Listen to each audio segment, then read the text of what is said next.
April 28th, St. Paul of the Cross. The 81 years of this saint's life were modeled on the Passion of Jesus Christ. In his childhood, when praying in church, a heavy bench fell on his foot, but the boy took no notice of the bleeding wound and spoke of it as a rose sent from God. A few years later, the vision of a scourge with love written on its lashes assured him that his thirst for penance would be satisfied.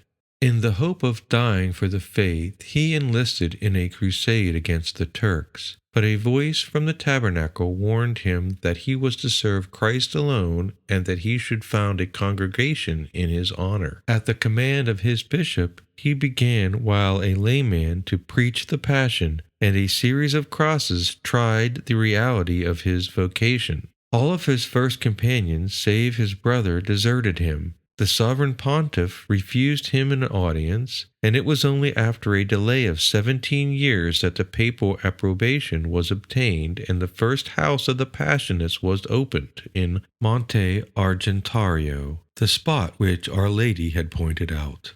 St. Paul chose as the badge of his order a heart with 3 nails in memory of the sufferings of Jesus, but for himself he invented a more secret and durable sign. Moved by the same holy impulse as Blessed Henry Suso, Saint Jane Francis, and other saints, he branded on his side the holy name, and its characters were found there after his death. His heart beat with a supernatural palpitation, which was especially vehement on Fridays, and the heat at times was so intense as to scorch his shirt in the region of his heart.